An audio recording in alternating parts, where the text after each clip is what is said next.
Bueno, pues muchas gracias por haberme invitado a hablar en unos momentos que son muy delicados para el mundo universitario, porque también lo son para la economía de la Europa occidental, y sobre todo por la oportunidad de poder expresar una serie de ideas que quizá quedan fuera del debate o no se han traído todavía al debate, pero creo que deberían dar lugar a una cierta reflexión porque puede tener consecuencias prácticas. Para que podamos entender qué es lo que nos estamos jugando en el ámbito universitario en la actualidad, creo que sería conveniente que empezásemos por revisar un poco cuál es la imagen y la idea de universidad que nosotros tenemos. Creo que para ello conviene remontarse a el periodo de entreguerras de la universidad que conocen, digamos, las élites intelectuales, los hijos de la burguesía de los años 20 y 30 en la Europa central. Es una universidad probablemente heredada de estructuras antiguas que sufre el asalto de unos grupos extremadamente dinámicos que se forman en un momento de cambio de paradigmas en muchos centros y que posteriormente contribuyeron de una forma decisiva, creo yo, al esfuerzo de guerra que se realiza durante la Segunda Guerra Mundial. Creo que es en parte esa imagen un tanto romántica, ilusionante, incluso revolucionaria de la universidad, la que hemos heredado en la actualidad, y que a muchos, sobre todo a gente de mi generación, nos hicieron ver en la universidad un centro extremadamente dinámico y transformador. Un lugar para la excelencia, para el debate, para las oportunidades. Algo que el paso del tiempo nos ha hecho poner en su sitio y ver que quizá la universidad es algo muchísimo más antiguo que eso que nosotros teníamos en mente. Es una estructura cuyo fin primordial, aunque nos duela reconocerlo en algunas circunstancias, no es quizá la innovación, sino la perpetuación del conocimiento. Y creo que esas cosas es bueno tenerlas en mente porque son instituciones que si no se las presiona probablemente vuelven a lo que es su esencia y que quizá nos podría llegar a decepcionar en algún sentido. No obstante, esa universidad romántica, dinámica, que nosotros tenemos en mente en un determinado momento, pasa por periodos críticos, decisivos para su constitución, probablemente tras la finalización de la Segunda Guerra Mundial. Yo creo que hay que entender el aspecto que toma la universidad, me refiero a los países de la Europa occidental en aquella época, dentro del contexto general de la Guerra Fría. Creo que sin eso es muy difícil entender algunas de las cosas que suceden. La universidad en aquel momento, sobre todo tras el final inmediato de la Segunda Guerra Mundial, aglutina en su interior a las personas que han contribuido al esfuerzo de guerra. Hay grandes investigadores que automáticamente son puestos al servicio de la continuidad del enfrentamiento, que toma esta vez la forma de esa Guerra Fría, en la cual la investigación y la propaganda son herramientas completamente decisivas. Eso es algo que ya se había visto de manifiesto, ya se había puesto de manifiesto y se había visto de forma clara durante la Segunda Guerra Mundial, que es la guerra de la tecnología y la propaganda por excelencia, pero se prolonga de forma clara durante la Guerra Fría. En ese momento, los distintos estados europeos adoptan con sus sistemas universitarios una alianza estratégica, por la cual la universidad es un asunto de Estado. La financiación no se discute. ¿Por qué? Pues porque enfrente se tiene un sistema educativo extraordinariamente poderoso, me refiero al de los países del bloque del este, de la Unión Soviética, en los cuales el dinero rinde al esfuerzo bélico de una forma inmediata y directa, y que ha lanzado una ofensiva ideológica que tiene un gran calado dentro del mundo occidental, a través de los sindicatos y los partidos comunistas, que muchos de ellos en aquel entonces son claramente prosoviéticos, sin ir más lejos el Partido Comunista Francés. Claro, en este contexto, ¿qué es lo que le interesa a las sociedades occidentales?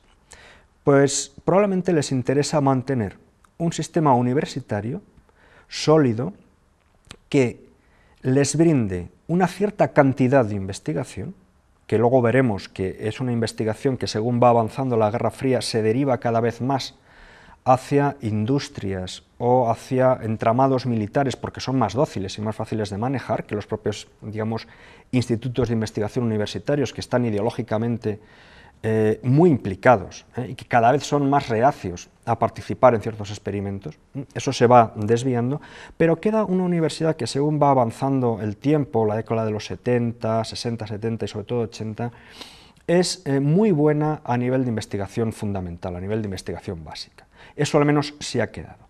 Y sobre todo es una universidad que ha cumplido un papel fundamental en todo ese periodo, y es servir de colchón de las tensiones sociales que de otro modo se podrían haber disparado en direcciones quizá no deseadas.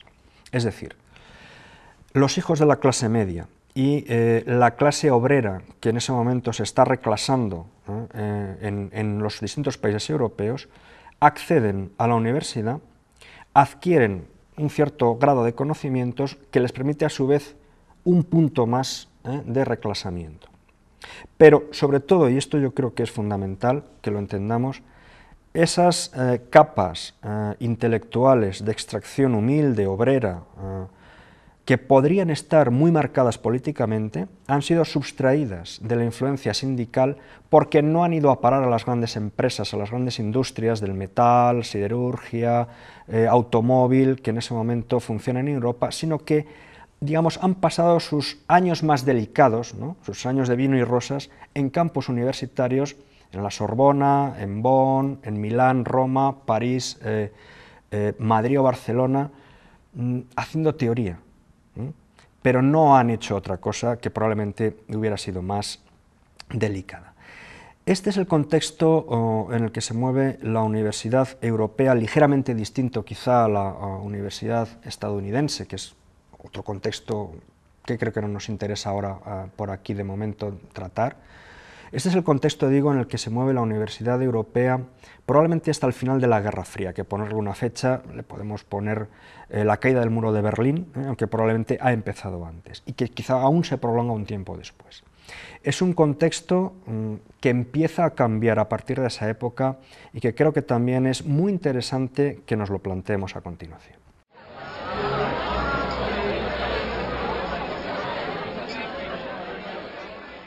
Si tuviéramos que calificar de alguna forma lo que caracteriza la situación actual de la universidad, sería el concepto de servicio público. A partir de la década de los 90, la universidad cambia su relación con el Estado, pasando de ser un área de interés estratégico, como había sido en el periodo de la Guerra Fría, a convertirse en un servicio público. Puede parecer que las palabras no lo digan todo, pero la diferencia es fundamental. Cuando una institución constituye parte del interés estratégico de un Estado, la financiación no se discute.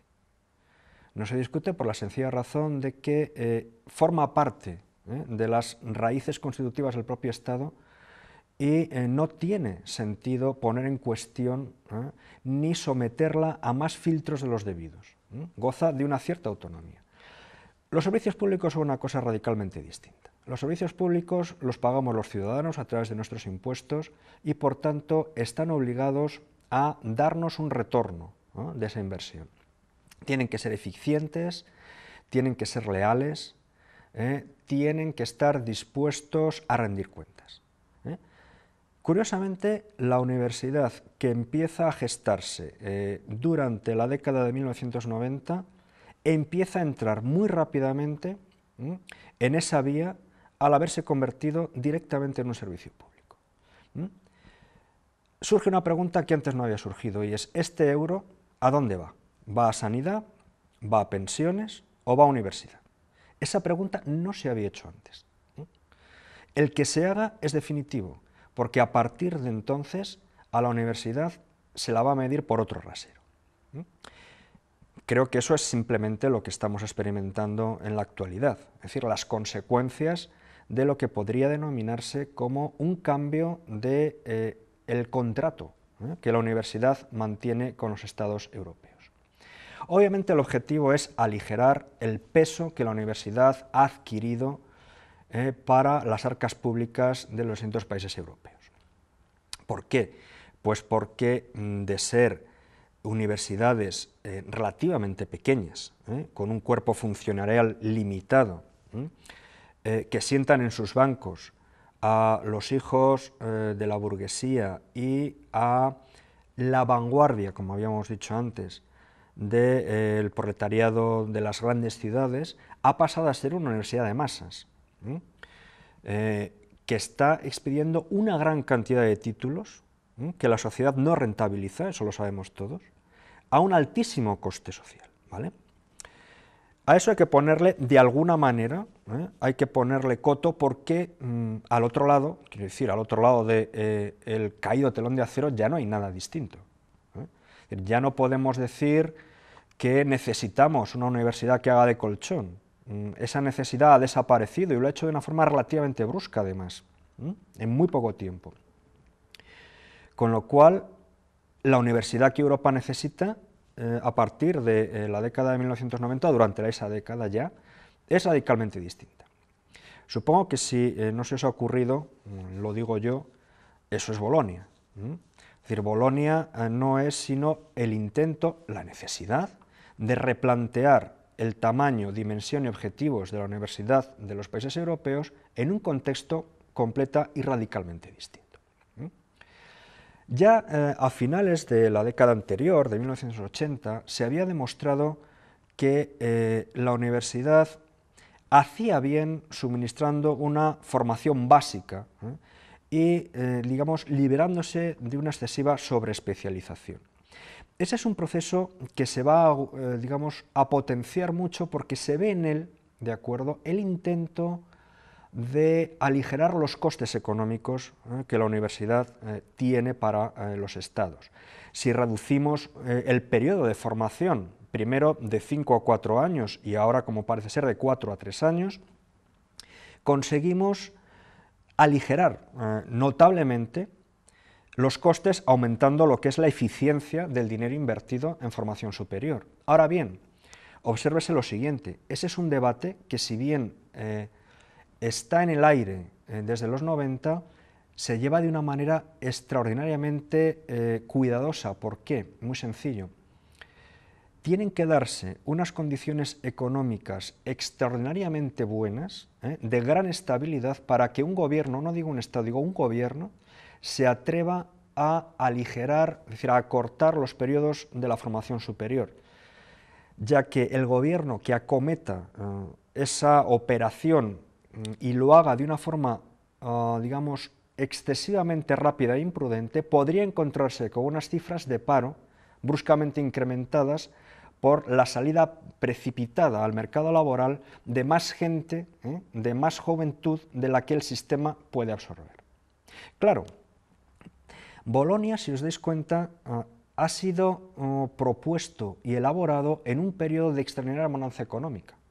Es decir, un periodo que hasta hace año y medio era caracterizado como incluso una ruptura de las reglas económicas de crisis cíclicas de la economía capitalista. Es decir, se consideraba que habíamos aprendido lo suficiente de crisis precedentes como para haber entrado en un periodo de crecimiento constante, con inflación controlada y a nivel global, algo que, como podemos saber, se ha demostrado completamente falso en un momento en el cual todas las garantías que el sistema capitalista aportaba se han volatilizado. Con lo cual es muy probable que el proceso de Bolonia vaya a ser retenido o diferido o aligerado o aguado, porque quizá este no es el momento más idóneo para su puesta en marcha. En ese sentido nos podemos encontrar, ya digo, con una cierta dilación y con algo de tiempo, con un cierto tiempo para que la universidad pueda respirar y hacer sus propias propuestas. Porque en el fondo lo que algunos de los gestores que estaban detrás del proceso de Bolonia podían tener en mente era un sistema que en otras áreas había tenido un buen encaje. Pienso en el modelo americano o en el modelo asiático, en el cual las universidades, es decir, los centros de formación superior, ofrecen una formación básica muy elemental, ¿de acuerdo? Y son las propias empresas con una gran inversión tecnológica, las que se ocupan de completar la formación de sus empleados. Es un sistema que era visto con buenos ojos en algunos foros y que podía ser considerado como una buena solución para paliar el retraso tecnológico que Europa iba acumulando con respecto a otros focos de desarrollo, principalmente Asia y Estados Unidos. Puede parecer que soy contrario al proceso de Bolonia, y en cierto modo lo soy, quizá porque no ha sido hecho con la suficiente reflexión. Ojo, esto no debe interpretarse, y a eso iré después, como el intento de mantener el status quo previo de una forma numantina. No creo que la universidad concebida mejor dicho, no creo que se pueda concebir en el contexto actual, o que eso sea sensato, o que sea incluso legítimo por nuestra parte, como lo fue en una época completamente distinta, en los años 50, 60 o 70. Eso creo que es insostenible y, por tanto, se llame Bolonia o se llame de otra manera, esa reflexión está pendiente.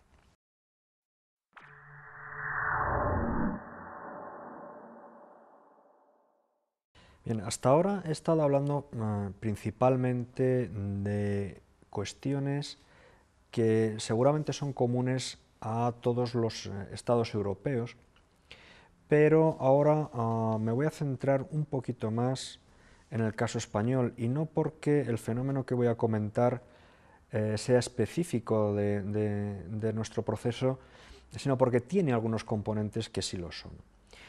El único mecanismo que los gobiernos han tenido para intentar cambiar el modo de relación con el mundo universitario no es verdad que sea el Plan de Bolonia.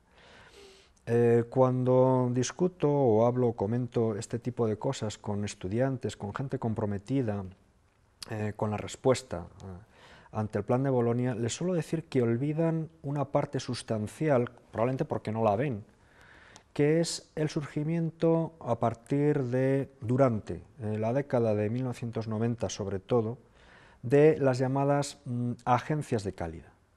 Las agencias de calidad son instituciones estatales en las que participan, no diría a partes iguales, sino mediante repartos muy bien estudiados y establecidos, lo que podríamos llamar burócratas procedentes de los órganos de los distintos ministerios y miembros de la universidad. Y su objetivo es baremar, juzgar y resolver acerca de muchísimos aspectos que tienen que ver con la vida académica, sobre todo del profesorado universitario, es decir, del personal docente e investigador.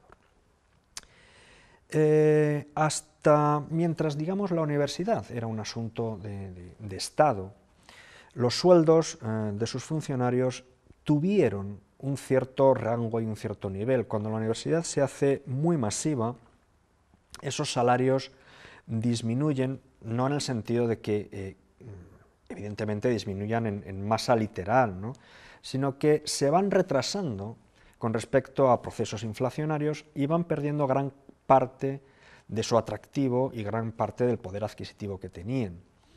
Para solventar esa situación, se van creando incentivos económicos que son controlados por estas agencias y que permiten suplir falta de medios tanto personales como para grupos investigadores, ¿de acuerdo?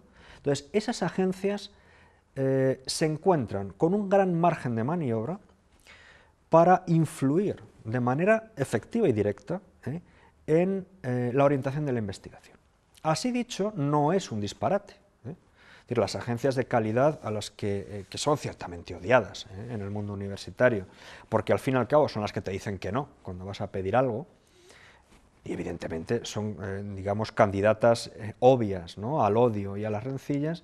Las agencias de calidad, digo, no son malas en sí mismas, son malas si la política que hacen lo es decir, si actúan fomentando líneas que quizá no son las más efectivas o deseables. En el caso español, las agencias, digamos, no han tenido unos resultados excesivamente brillantes. Originalmente fueron presentadas como mecanismos eficientes para combatir el amiguismo, el nepotismo, la endogamia, cosa que no se podía sino celebrar. Pero lo cierto es que con el tiempo han ido teniendo actuaciones que, por decirlo de una forma suave, parecen responder más a los complejos de las personas que han intervenido en el trazado de esas políticas. Complejos que tienen que ver con proceder de épocas en las cuales el amiguismo y todos esos vicios ciertamente estaban muy presentes. Pero han creado un clima que no es seguramente el mejor. Los ejemplos son múltiples. A través de los incentivos a la investigación, los profesores nos hemos visto, por ejemplo, forzados a publicar solo en revistas internacionales, es decir, revistas que no tuvieran su sede en España o que no se publicaran en español. El que no se publique en español es una cuestión menor, porque en la actualidad quien más quien menos puede controlar uno o dos idiomas y no es tan complicado acceder a publicación en otras lenguas. Lo que sí es más problemático es verse obligado a prescindir de los medios de comunicación nacionales, más que nada porque los debilitas. Otra de las consecuencias que ha tenido esta política de baremación, digamos, es haber hecho que los servicios de publicación universitarios entraran en crisis. El libro que un profesor podía plantearse llevar a un servicio de publicación de tipo universitario, simplemente no le contaba a ningún efecto, con lo cual todos hemos prescindido de ese mecanismo. Es muy paradójico porque mientras que las editoriales privadas, por así decir, no tienen mecanismos de referir, los servicios de publicación universitarios los tienen y muy sólidos. Con lo cual se considera publicación de calidad a una publicación comercial que en el peor de los casos puede ser pagada por el propio contribuyente. En fin, casos de escándalo si se quiere. Otra acción que también ha sido comentada es la falta de incentivo a la organización de congresos y reuniones científicas, que proliferaron hace algunos años, pero que en la actualidad ciertamente no tienen ninguna consecuencia práctica sobre el currículum de las personas que investigamos. Estas acciones yo creo que son ejemplos de malas políticas. ¿Por qué? Porque en nuestro caso han contribuido a obstaculizar o incluso debilitar el nacimiento de órganos de comunicación científica sólidos, servicios de publicaciones y revistas. Y han contribuido también, creo, de una forma decisiva, a no fomentar algo que era muy necesario en nuestro ámbito, que era la aparición de foros de discusión abiertos en los cuales las personas dedicadas a la docencia y la investigación pudiéramos hablar libremente unos con otros y proponernos proyectos comunes. No se han fortalecido los mecanismos que hacen que nuestro país tenga una fibra social, científica sólida.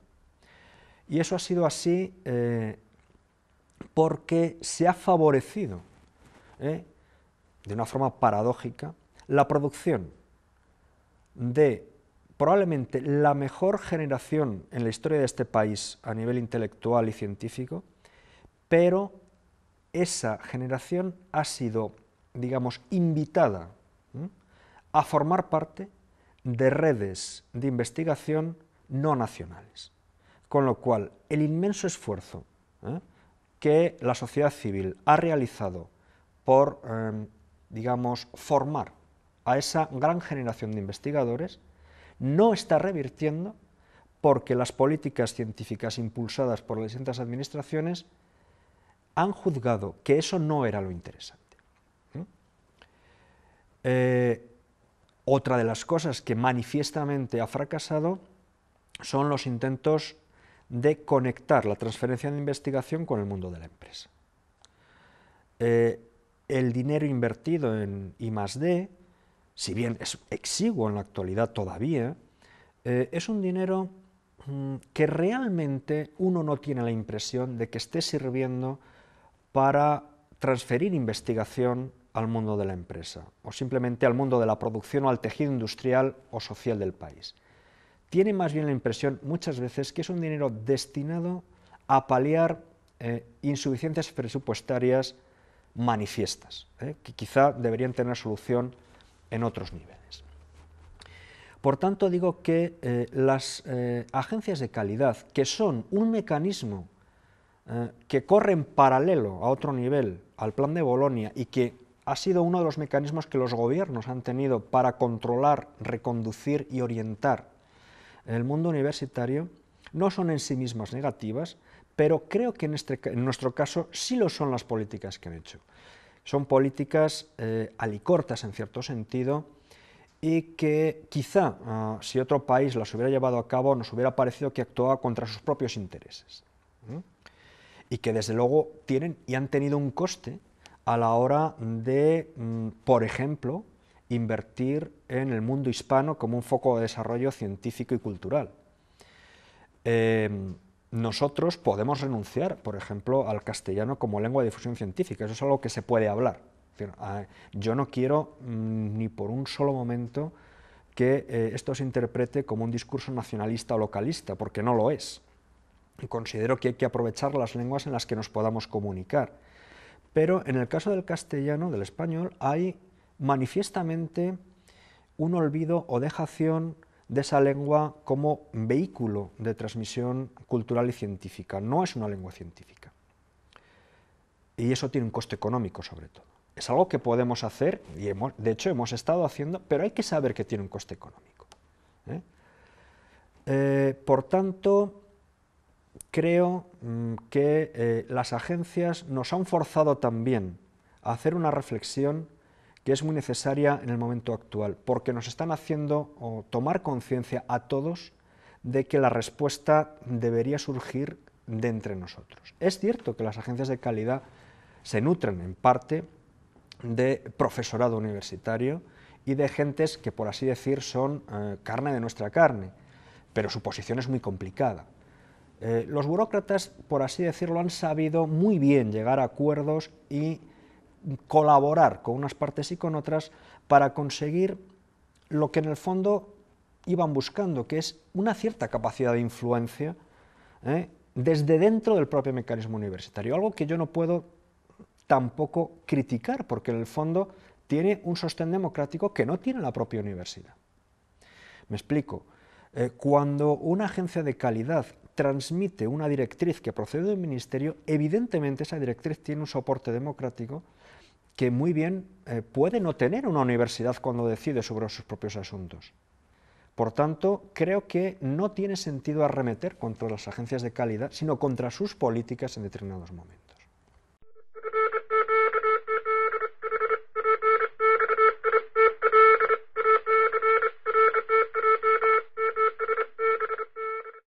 Confieso que el panorama que he trazado hasta ahora puede parecer excesivamente lúgubre, pero creo que solo lo es cuando se comparte probablemente con algunas instituciones la impresión de que la universidad no tiene capacidad de respuesta. Y yo, sin embargo, no creo que la universidad no tenga desde sus propias estructuras la capacidad para generar sus propias propuestas. Y eso es lo que pretendo discutir ahora de una manera muy breve y simplemente insinuando algunas de las cosas que se me han ocurrido. Algo en lo que no creo de ninguna de las maneras es en que en la actualidad podamos sostener las reivindicaciones del medio universitario en defensas numantinas o en presuntas demandas de interés social. Creo que esos debates serían sistemáticamente perdedores. Serían sistemáticamente derrotados en un contexto de libre competencia, en las que la sociedad civil tiene que tomar decisiones soberanamente y de forma democrática sobre aquellos recursos en los que ha de invertir. Hacer un discurso desde la universidad basado en la tradición, en la existencia de la universidad como espina dorsal de la Constitución Europea, en el valor como reserva espiritual, creo que simplemente nos conduce al desastre. Y seré incluso un poco más drástico. Si eso es todo lo que se nos ocurre, quizá quienes desean que aligeremos mucho nuestro peso tengan razón. Deberíamos hacer quizá algo mejor y creo que lo podemos hacer. Una de las cosas que la universidad sin duda es una gran generadora de contenidos. Es decir, lo que la universidad produce es valor añadido. Es la mayor productora de valor añadido. ¿Y en qué se reparte eso? Eso se reparte en las personas que salen al mercado de trabajo y aportan a través del capital conocimiento lo que la universidad, la educación superior, les ha dado durante un número determinado de años. En el contexto en el cual la universidad es directamente financiada por los medios públicos, la universidad nunca se ha planteado un retorno sobre el capital que ella ha generado en esas personas. Se supone que es la sociedad la que se aprovecha de ese capital. Ahora bien, en un momento en el cual la sociedad civil se plantea si realmente ese capital le es útil o no, entendido como capital conocimiento, le es útil o no, creo que la universidad queda liberada para hacer su propia reflexión acerca de cómo servirse en su propio beneficio de forma directa de lo que ha creado. Me explico. La universidad solo a través de impuestos se ha considerado el retorno del capital en conocimiento que ha generado. Sin embargo, ¿por qué no hacerlo en alguna medida de forma directa? Hay algunos experimentos locales que han venido funcionando durante los últimos años y que muestran que se intenta hacer algo en esa dirección. Los parques científicos son un ejemplo.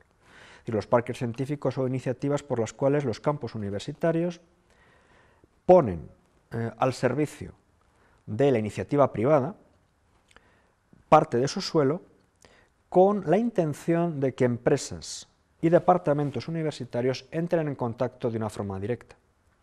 Pero se reconoce que el capital de riesgo siempre corre por cuenta de las empresas privadas, es decir, del mundo de la industria. Otra de las cosas que durante los últimos años se ha hecho es promover la aparición de fundaciones generales que precisamente solventan el problema que las universidades tienen como instituciones públicas para realizar inversiones productivas. También ha habido otras experiencias a partir de los propios departamentos universitarios en los que estos intentan dotarse de recursos financieros a través de pequeñas consultorías o pequeños experimentos. Y durante los últimos años, esto es muy reciente, por lo menos aquí, se han puesto en marcha lo que se llaman oficinas de transferencia de resultados de investigación, con un nombre u otro, que intentan de una forma más directa poner en contacto medios académicos, el mundo de la investigación, con el mundo de la empresa. Si los planes de I+D hubieran funcionado como Dios manda, seguramente estas oficinas no tendrían por qué existir, ¿no? Probablemente indican que algo no ha estado funcionando bien. Bueno, lo que todo esto a mí me hace plantearme es ¿por qué no intentar de una forma más decidida entrar en el nivel del riesgo?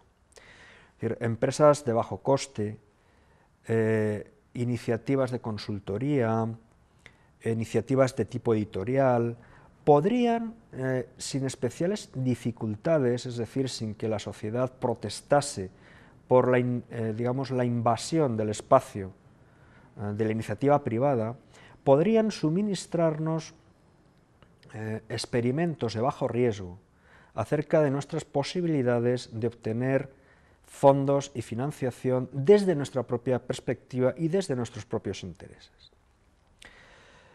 Con esto la universidad podría estar reaccionando poniendo simplemente en valor lo que ella produce y ganando un punto de independencia frente a los poderes estatales. Claro, el gran riesgo, el riesgo manifiesto, es que alguien diga ustedes están poniendo en su propio servicio y están haciendo funcionar en su propio beneficio recursos públicos.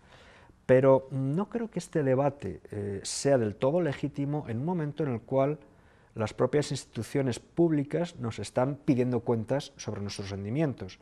Es como si se nos dijera, ustedes deben resultar rentables, pero lo van a hacer maniatados. No, podemos responder a ese reto y creo que lo que conviene es responder a ese reto desde nuestras propias estructuras. No se trata de que la industria venga a los campus, sino que los campus se industrialicen. Es decir, que simplemente estemos dispuestos a sacar un beneficio económico que revierta sobre nuestras propias estructuras a partir de nuestros propios departamentos y de nuestra propia gestión del conocimiento. Claro, insisto que esto se puede considerar como una iniciativa muy problemática, pero en cierto modo ya se ha llevado a cabo en ciertas unidades discretas. Los servicios de publicaciones han funcionado así, funcionan así en el ámbito anglosajón. No creo que la Oxford University Press deba ser tachada de competencia desleal frente a iniciativas editoriales privadas, ¿no? No sé por qué nosotros no podemos asumir eso cuando somos unos grandes productores de contenido. La cantidad de actividad intelectual, cultural que nosotros producimos es dilapidada de una forma que no se entiende en un momento en el cual tenemos que mostrar cuál es nuestro valor y aprovecharlo de nuestras propias capacidades. Creo que una respuesta de este tipo es mucho más eficiente que la apelación a los valores tradicionales de la universidad en un momento en el cual ese debate, esas defensas que he llamado numantinas, solo podrían ser consideradas, y yo creo que justamente, como una demanda gremialista y corporativa. Creo que lo único que nos puede dar una cobertura a la hora de reivindicar un nuevo pacto con los estados es mostrar nuestra capacidad para producir y transformar, mejor que para producir, para transformar en beneficio económico lo que nosotros producimos, que es conocimiento. Dicho de una manera, digamos, muy tosca, entre todos nosotros lo sabemos todo, porque para eso la universidad es el conjunto de todos los saberes. Y creo que tomar conciencia de esa fortaleza es algo que además responde al origen primitivo de la universidad, en la cual ésta no dependía en absoluto de ningún poder público, sino que era la libre asociación de estudiantes y profesores. Creo que aceptar el reto y tomar la iniciativa es, en estos momentos, mucho más eficiente como discurso que adoptar una actitud defensiva y protestona que creo que en el fondo nos hace aparecer ante la sociedad civil que nos nutre como gentes malcriadas que lo que le piden simplemente es más dinero para divertirnos en nuestras cosas.